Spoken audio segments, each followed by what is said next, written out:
आप देख रहे हैं भायंदर संवाद। ये नमो रथ सीधे जाएगा बंगाल, ममता दीदी को टाटा बाय बाय करने के लिए। मुझे अपने आराध्य नरेंद्र भाई मोदी पर भरोसा है कि इस बार बंगाल कमल ही खिलाएगी, गारंटी है मेरा। हम अगर भारतीय जनता पार्टी में है तो हमारे सबसे शीर्ष नेता यहाँ कोई है, हमारे नरेंद्र मेहता जी हैं, आमदार हैं। ये नमो रथ आज से नहीं है, 2012 से ये नमो रथ का इतिहास रहा है कि हमने हमेशा विजय रथ को हासिल किया है। महापौर तो हमारा ही होगा। जो विकास है उसमें गति आवे और विकास और बहुत तेजी से हो, वो मिल सकता है तो मिल सकता है भारतीय जनता पार्टी के राज्य में ही मिल सकता है। अगर कल पता चल जाए कि मोदी जी भाजपा में नहीं है तो मैं भी नहीं हूँ। तू हिंदू बनेगा न मुसलमान बनेगा, इंसान की औलाद है, इंसान बनेगा। मोदी है तो मुमकिन है। उन्होंने जो काम किया है अभी तक आज तक किसी ने नहीं किया है। मैं सैल्यूट करता हूँ उनको। एक दिन नहीं खाएंगे कुछ नहीं बिगड़ेगा, एक दिन ठीक से नहीं सोए तब भी कुछ नहीं बिगड़ेगा, लेकिन अगर मतदान में चूक गए, मतदान नहीं दे पाए तो बहुत कुछ बिगड़ेगा। नमस्कार, आप देख रहे हैं भायंदर संवाद। मैं हूं साक्षी पोखरियाल और इस वक्त मैं मौजूद हूं, आपको मेरे पीछे आप देख सकते हैं नमो रथ है ये, और मैं इस वक्त में श्री शनि धाम पंचदेव इच्छा पूर्ति जो मंदिर है मीरा रोड में, वहां पे मौजूद हूं। आप मेरे पीछे देख सकते हैं। सबसे पहले मैं चाहती हूँ आप ये रथ देखिए। इस रथ का नाम जो है वो नमो रथ रखा गया है, और ये नमो रथ आज मीरा भायंदर में यहाँ से जो है रथ निकलने वाला है, और इसके जो आयोजक है वो फूल सिंह जी है। उनका ऐसा कहना है कि जहाँ जहाँ पे चुनाव होता है वहाँ वहाँ पे नमो रथ जो है जाता है और भारतीय जनता पार्टी का विजय का जो है परचम वो लहराता है। बात करेंगे फूल सिंह जी से और जानेंगे कि मीरा भायंदर में जो इनका नमो रथ आया है क्या उसके पीछे का उद्देश्य है, क्योंकि आगामी चुनाव भी नज़दीक है। बात करेंगे उनसे और आपको सुनाते हैं क्या कुछ उन्होंने कहा है। सबसे पहले फूल सिंह जी, इसका नमो रथ ही नाम क्यों रखा गया है? ये नमो रथ आज से नहीं है, मैं आपको बताऊं 2012 से हमारा नमो रथ चलता है। 2013 में भी जब बिहार में हुंकार रैली था उसमें मेरा नमो रथ था, जो मेरे नमो रथ पर हमला भी हुआ था। पता नहीं जब से मिला 14-15 साल पहले अपने भगवान मोदी जी से,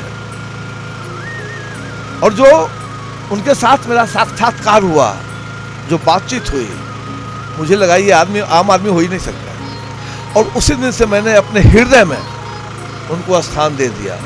मुझे कुछ चाहिए भी नहीं, मुझे चाहिए तो मेरा भगवान चाहिए जो मेरे साथ हमेशा चलते हैं। और ये नमो रथ जो है अभी यहाँ से और कहीं भी जाएगा, बंगाल भी जाएगा।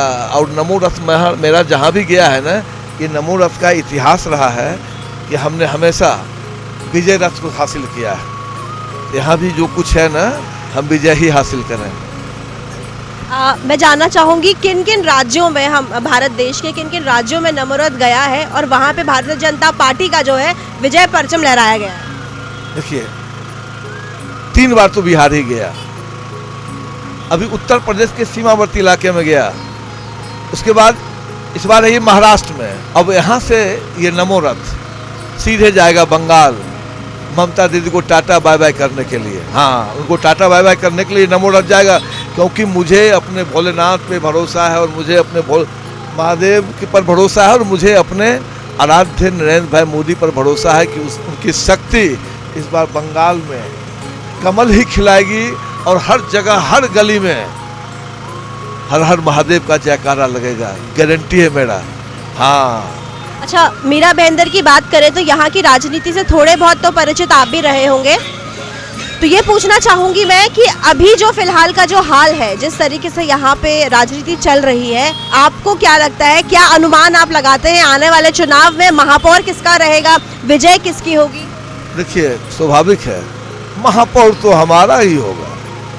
क्यों होगा, इसका कारण बताते हैं। देखिए, अब चुनाव में क्या होता है, ये स्थानीय चुनाव है एक तरह से, तो लोगों का आपसी मनभेद हो सकता है, मनभेद होता है, लेकिन जान लीजिए आपसी मतभेद भले हो, हमारे नेता भले आपस में लड़ लें, मोदी जी की जनता आपस में नहीं लड़ रही है। इस बात को लोग बखूबी समझ ले। ऐसे ही बिहार में लोग बहुत हल्ला किया, तो आज जो हमारा भारतीय जनता पार्टी का जो वोटर है ना, उसको पता है कि सुनेंगे सबकी, लेकिन करेंगे अपने मन की।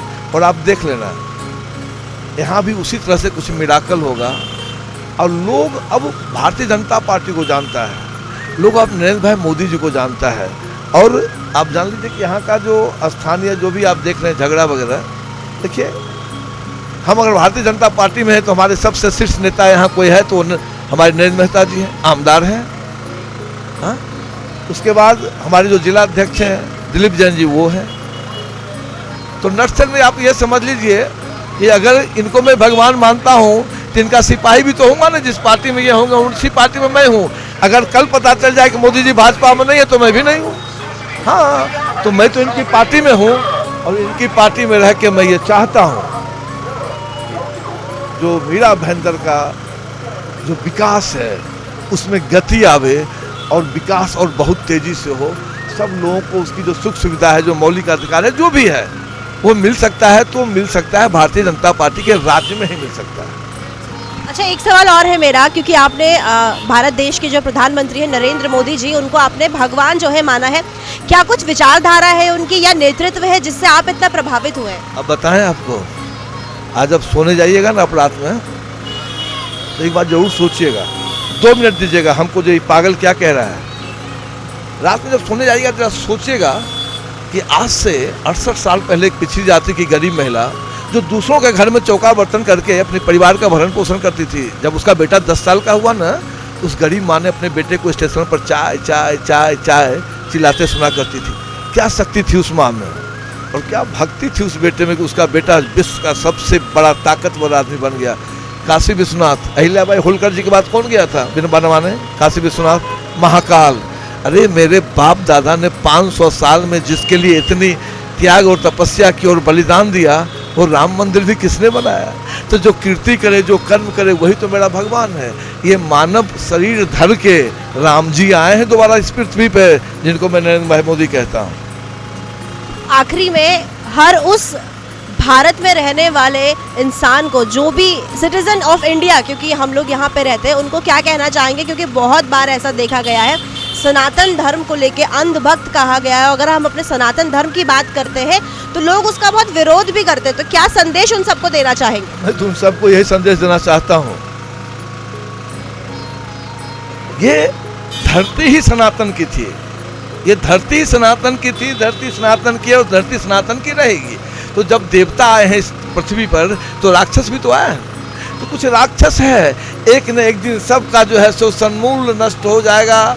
फिर सब अपने आप को मानेगा इस बात को कि नहीं, मैं सनातनी था। हमको लोगों ने बहला के फुसला के इधर करके उधर करके डाइवर्ट कर दिया, लेकिन मैं सनातनी था। अब सब मानेंगे। देखिए ना, सनातन का नहीं है तो आप देख रहे हैं, आप रिपोर्टर हैं, आपने माथे पर कितना बेहतरीन तिलक लगाया है भोलेनाथ का, क्या है ये? लोग अब जग चुके हैं, अब कोई लोग को ठग नहीं सकता है, कोई समझा नहीं सकता है कि नहीं सनातन धर्म ऐसा है, सनातन धर्म ऐसा। आपको समझाएगा क्या? बिल्कुल नहीं। अब हर लोग जागरूक हो चुका है। सर, आखिरी में मीरा भाईंदर की जो जनता है, क्योंकि चुनाव 15 जनवरी को नजदीक है, क्या उनसे आह्वान करेंगे? एक ही बात कहेंगे कि 15 जनवरी को चुनाव नहीं, ये भारत माता का महा उत्सव है। होली, दिवाली, ईद, मुहर्रम, 31 दिसंबर, 1 जनवरी साल में एक बार आता है। ये लोकतंत्र भारत माता का त्यौहार है जो 5 साल में एक बार आता है। उसमें मीरा भाईंदर में तो 8 साल के बाद आया है। तो सबों से यही निवेदन करूंगा, एक दिन नहीं खाएंगे कुछ नहीं बिगड़ेगा, एक दिन ठीक से नहीं सोए तब भी कुछ नहीं बिगड़ेगा, लेकिन अगर मतदान में चूक गए, मतदान नहीं दे पाए तो बहुत कुछ बिगड़ेगा। ये मैं लोगों को कहता हूँ कि आप अपना मतदान जाके सवेरे सवेरे स्नान करके, नहीं हो तो हर हर महादेव घर में बोल के, बाबा को जल चढ़ा के, उस दिन 3 बजे से मंदिर 4 बजे से खुला रहेगा, आइए जल चढ़ाइए और जल चढ़ाने के बाद जाइए अपने मताधिकार का प्रयोग कीजिए, क्योंकि एक तरफ बाबा है तो एक तरफ हमारी धरती माँ है, भारत माँ है। आप लोग भी यहाँ पे मौजूद हैं, क्या इस टाइम पे फील कर रही है नमो रथ जो है निकाला जा रहा है मीरा भाईंदर? एक्चुअली सर ने इनवाइट किया और मेरे को बिल्कुल उम्मीद नहीं थी कि हम कुछ ऐसा करने जा रहे हैं, बट यहाँ पर आने के बाद जो अच्छा लगा, सर के जो विचार हैं मोदी जी के प्रति, तो वाकई मुझे लगता है कि वो बहुत डिज़र्विंग है। सर जो सोचते हैं उन्होंने दिल में जगह दे रखी है, कहीं ना कहीं हमने भी दिमाग में उन्हें जगह दे रखी थी। बट आज मैं भी अप्रिशिएट करती हूँ कि जब हम बोलते थे जहाँ डाल डाल पर सोने की चिड़िया करती है बसेरा, वो भारत देश है मेरा। तो आज हम इतने सालों बाद आज़ादी के देख पाते हैं कि हमारा भारत देश वाकई सोने की चिड़िया, क्योंकि हम यहाँ खुल के सांस ले पा रहे हैं, अपनी मर्जी से सब कुछ कर पा रहे हैं, अपनी एक ज़िंदगी अच्छी जी पा रहे हैं। तो इस लाइफस्टाइल के लिए बहुत बहुत शुक्रिया मोदी जी का एंड फूल जी का, जिन्होंने हमें ये अपॉर्चुनिटी दी यहाँ पर उनके साथ शामिल होने के लिए। बहुत बहुत शुक्रिया जी शुक्रिया। आपसे भी जल्दी से, क्योंकि समय काफ़ी हो गया है, कैसा अभी अनुभव कर रही हैं आप? या मुझे बहुत अच्छा लग रहा है यहाँ पे आके। मेरे लिए भी ये सब कुछ नया है, but I am feeling very proud कि मैं इस पार्ट का एक पार्ट बन सकी। Thank you so much. Narendra Modi भी बहुत अच्छा काम कर रहे हैं and really we will feel very appreciate and thank you so much Phool Singh ji, जिन्होंने हमको भी ये मौका दिया। चलिए, बहुत बहुत शुक्रिया आपका बात करने के लिए, धन्यवाद। तू हिंदू बनेगा न मुसलमान बनेगा, इंसान की औलाद है इंसान बनेगा। ये एक ऐसा दोस्त है मेरा जो कलाकार है, बहुत अच्छा गाते भी हैं, कलाकार हैं ये। और ये भी एक ही बात कहते हैं फूल सिंह जी, जो हमारे रोटी की चिंता करे, जो हमारे घर की चिंता करे, जो हमारे बच्चों के भविष्य की चिंता करे, भगवान तो लोग उसी को कहता है, परवरदिगार तो उसी को कहता है। अल्लाह किसको कहते हैं लोग? वही ना, जो अपने बंदे के लिए सब कुछ दे करे। अब इनसे पूछ लीजिए कितना मजा आ रहा है इनको। देखिए देखिए, ये देखिए। जी सर, आपसे जानना चाहेंगे, बहुत खूबसूरती से उन्होंने जो है वर्णन किया है, आपको इस टाइम पे कैसा अनुभव आप कर रहे हैं? और दूसरा सवाल मेरा ये रहेगा कि कहीं ना कहीं जिस तरीके, क्योंकि हमारे देश की ये खूबसूरती है, भाईचारा हमारे देश में बोला जाता है, लेकिन कहीं ना कोई कुछ ऐसे बोल सकते हैं, कुछ प्रांत के लोग रहते हैं जो चाहते हैं कि शांति ना रहे। हाँ बिल्कुल, पूरी दुनिया में ऐसे लोग हैं जो इस तरह के माहौल बनाते हैं, लेकिन मोदी जी जो कर रहे हैं, मोदी, मैं तो एक ही शब्द कहूँगा, मोदी है तो मुमकिन है।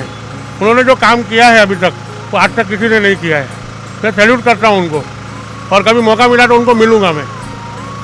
कितने कितने साल से ये आपके साथ जुड़े हुए हैं? सालों से। ये गुजरात के हैं, इनको भी पता है, हम सब ज़्यादा गुजरात में काम करते हैं, नवसारी के हैं ये, लेकिन अब तो मुंबई रहते हैं। और सालों से मैं इनको देखता हूँ, वही मोदी भक्त इनमें भी है, हम में भी है। जो काम करेगा उसी की भक्ति करेंगे। बहुत बहुत शुक्रिया सर, हमसे बात करने के लिए धन्यवाद। निर्मला मैम, क्या कहेंगी? नमोरथ यहाँ पे जो है फूल सिंह जी द्वारा आया है, और उनका ये कहना है कि जहाँ जहाँ हमारे भारत देश में जो है चुनाव होता है, ये इतिहास है कि नमोरथ जाता है और विजय का परचम जो है भारतीय जनता पार्टी का हो जाता है। मोदी जी को मेरा यहाँ से, हमारे पंतप्रधान मोदी जी को नमन। विकास का चेहरा मोदी जी लेके आए यहाँ पे, और गंगा बहा रहे। फूलचंद जी जो रथ लेके आप पूरे शहर में घूमेंगे, उनको मैं बहुत बहुत बधाई देती हूँ। और हमारे चारों जे हमारे साथ में नीला सोन जी है, विवेक उपाध्याय जी, मयूरी म्हात्रे जी है। देश में कमल, राज्य में कमल और मीरा भाईंदर में कमल, तभी तो विकास की गंगा बहेगी। और ये विकास रथ हम जो आज ये प्रण लेके जा रहे हैं, लोगों तक पहुंचा रहे हैं, सही में हमारा पैनल एक सुंदर पैनल है। और पहले ही उन्होंने विकास किया है और विकास को और गति देना है, आगे बढ़ाना है, विकास की गंगा मीरा भाईंदर में लेके आना है। मीरा भाईंदर से जुड़ी खबरों को जानने के लिए आप हमारे चैनल को लाइक, शेयर और सब्सक्राइब करें। आप देख रहे हैं भाईंदर संवाद।